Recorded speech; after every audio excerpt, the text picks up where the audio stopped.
Everyone, Sean and Craig here, Hideaway Bars. We're just showing you a little video on how simple it is to put up your new Hideaway bar. Craig right now is actually working on the base of it. Very simple. Just two pieces there with two bolts that hold it together. You can put a bolt through a hole and a knob on the bolt. You can put together a Hideaway bar. No tools required. This is the basis of it. The foot rails, drink runners, shelves, and the top of the bar. So what we're going to show you right now is just the base. Once again, 100% all cedar. Everything here is weather resistant. You could set up our bars and leave them up. You can set them up and take them down. You could set them up anywhere you want. It doesn't have to be just one place. That's why we got involved with Hideaway Bars, is we wanted to make sure that we could have a product that could be used in multiple places. These bars can be done that way. Craig is now putting on the center drink shelf. The center bar top. Those bolts right there, you want to make sure they're very easy to find their holes. They just slide right down in there. Make sure all the bolts are down. You could For ease of this video, really quick, is that we did put in all of our bolts beforehand. There's only 3 different sizes of bolt, but we've added them to the pieces, and it just makes it so much faster with assembly. Yep, absolutely. And then now Craig's putting on the drink runner.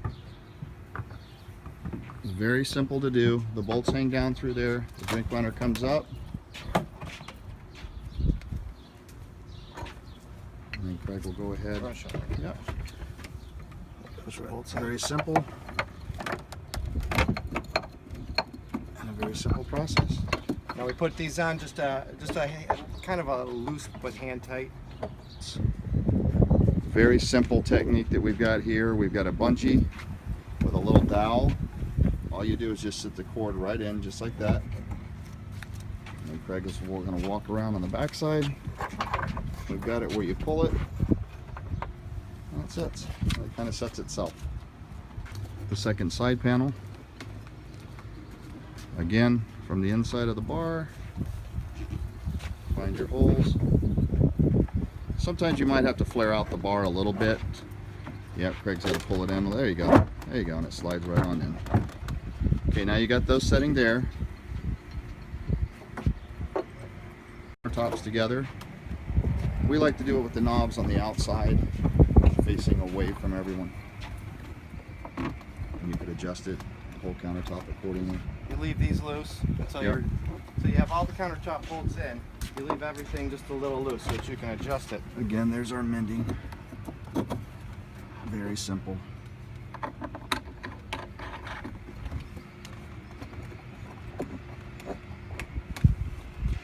Okay. Now Craig's going to grab the drink runners.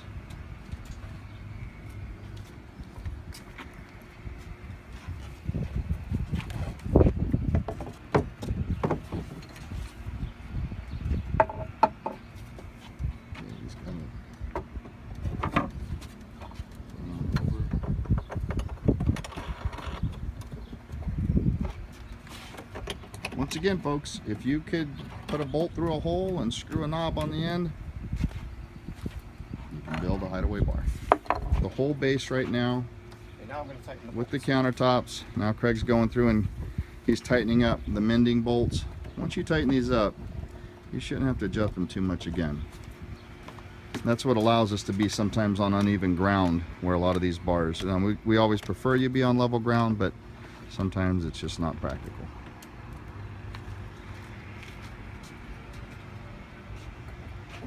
Now Craig's going around and tightening up all the bolts. Once again, you don't have to get crazy on it. You want to tighten it up to a good, make it nice, snug. tight. Yeah, just nice and there you go. Now he's going to go for the foot rails. These are actually leveling foot rails, and we've got the other ones put together. Craig's just showing you how easy it is. Put it through the front side of it. There you go, comes right on through. It's all honed out. Going ahead, setting them, they slide right in there. Very simple. We'll walk on the inside.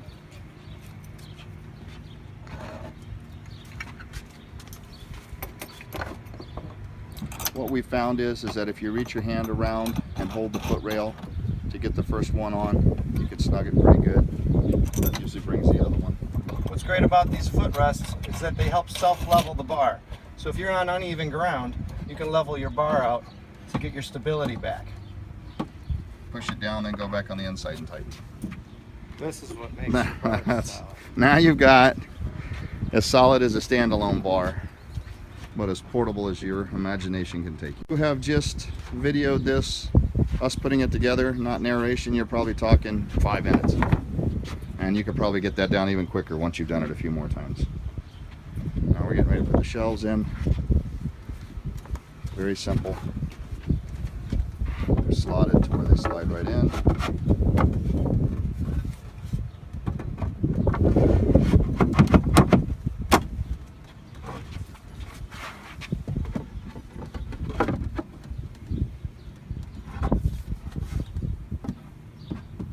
There's a slight pitch to these. Yes, you're absolutely right. Craig was stating the reason why we have a pitch on these, or also known as an angle, probably about a 5-degree angle, is that we've made it to where any liquor that you sit in there or anything in a liquid form, it will always have a tendency of leaning in towards the bar.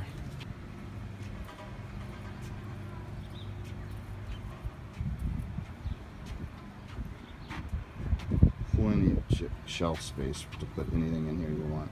What's great about this too is these are modular bars, so if you wanted to add a panel to it, these are all panel sections, 2 bolts, 2 knobs. We can go ahead and do that as well.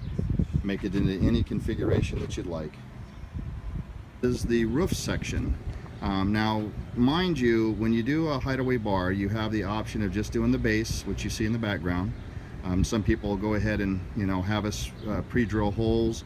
Some put umbrellas in it, whatever you want to do. We also have different poles for different heights if they go down into their basement and their height limiter is a little bit greater. We can go ahead and make shorter poles for that as well. Now on the table, what you're seeing is the actual slats. We kind of like to call it the trellis roof, and then that's the thatch right there. So on the website, it'll give you different prices for everything, but this is the roof kit that Craig is getting ready to assemble for you. Okay, we're setting the roof post in. This is how simple it is. Just kind of guide it in. The holes, sometimes you might have to wiggle it just a little bit. It's very, very simple. And into the other side. And just so you know what Craig's putting those bolts at, they're coming through on the inside. And you just push down. Once again, it's a bolt through a hole and a knob on the end. Now the roof rails. Good. If you do put it upside down like Craig is, you can always flip it around. Thanks for noticing. Just so you know. You do find out when you go to your next phase. Okay, and now the hardware. Very simple here. These are how you adjust the pitch of the roof. You're able to set these on different links. Different link settings will pull it either down or tilt it back. So we're starting off with the flat side just because we're both physically challenged and it's easier to work off of a flat roof to get us started. So just remember that if you're putting thatch on, it's better to probably level out your rooftop for simplicity's sake. And that's easily done by what Craig just said, adjusting the links. And these are turnbuckles from a twist of the hand. It tightens everything up. Same amount of links on each side. Yep. Sure is a nice even fit. Now the roof rail comes with, when you buy the roof section, it will come with 8 roof slats. There's cedar, it's basically a cedar trellis. And this is where, if you are vertically challenged, like Craig and I, you might want a step stool. If you don't need one, that's fine too. These you put them in equal distance apart because you have 4 on each side before you have the middle centerpiece, which in this case is our thatch piece. If you're not going with just a trellis roof, then you'll fill that gap in. And this, our friends, is how simple it is to put the roof on. That is considered a trellis roof right there. That is without the thatch portion. Now we have designed a special thatch attachment, and Craig's going to put that on right now. Anyone that orders the thatch kit will get this along with it as well. Let's see how it goes together. And then it's basically what would they call a Removable hinge. removable hinge. And it just slides right on. Feed it up through the inside.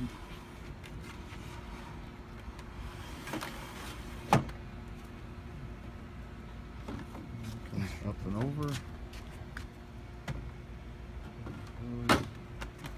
Perfect. How to apply the thatch. Every thatch kit that you get comes with the highest grade commercial thatch out on the market. There are 6-foot segments and 8-foot segments. We're going to show you the 2 6-foot segments right now. What we suggest is you take it and you fold it in half, and then take a marker and right at the halfway marker or point, mark it. Go ahead and open it back up. Now this is the process we like to do. It assures us a center fit all the time. Roll it right up to that mark on each side, just like that, and then fold it together. Very simple. And then what Craig's going to do is he's going to split the center of the board. Right on the center spike tree. Right on the center spike tree. He's going to have a certain amount of overhang that he'll know what it's going to be. Looks like it's about 4 of the dowels in. Very good. And then he just rolls it right on out. With every thatch kit, we also include these little elastic hooks. And what we like to do with them is once we put up one of the side rail sections of the roof, just go ahead and hook and loop it right on in. Look at knot to knot. It's a piece of cake. And then we like to do that at all 4 corners. Okay, now Craig's going ahead and putting on the second part. We always like to do back first and then front. It kind of hides the seams. Once again, he's done it. He's rolled it from both sides so he could find the middle a little bit easier. This way you can also look at your overhang and see how much overhang you're going to have. And then again, he will unwind it this way. It's a real simple. This is the part that's kind of fun because everyone can kind of make their own hut the way they want. Finishes off your atmosphere. There you go. This is the transporter. We'll take you back in time to a whole nother place. A good fun time.